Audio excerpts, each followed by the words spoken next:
Hello दोस्तों, नमस्कार। जय हिंद, वंदे मातरम, भारत माता की जय।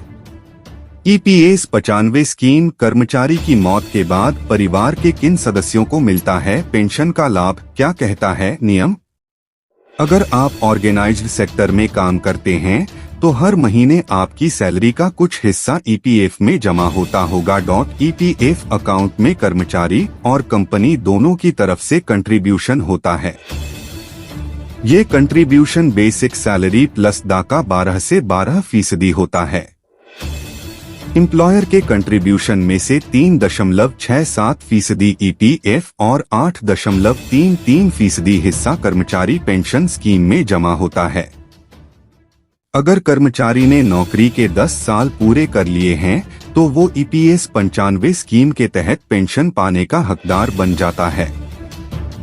लेकिन अगर नौकरी के दौरान कर्मचारी की मौत हो जाए तो पेंशन का लाभ उसके परिवार के सदस्यों को दिया जाता है।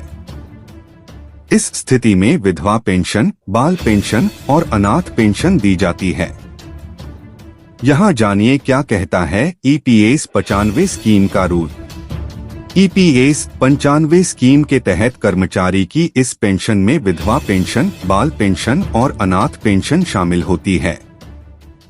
विधवा पेंशन के तहत न्यूनतम कर्मचारी की विधवा पत्नी विधुर पति को 1000 रुपए तक मिल सकते हैं। वहीं पेंशन भोगी की मृत्यु की स्थिति में विधवा को पेंशन का 50% हिस्से का भुगतान किया जाता है। बाल पेंशन उस स्थिति में दी जाती है जब बच्चों की उम्र 25 साल से कम हो। इस स्थिति में विधवा पेंशन का 25% भुगतान किया जाता है। एक बार में 2 बच्चों को ये सुविधा दी जा सकती है।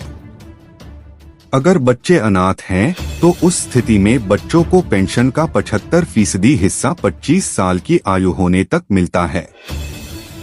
अगर संतान शारीरिक रूप से अक्षम है तो उसे 75% पेंशन ताउम्र दी जाती है।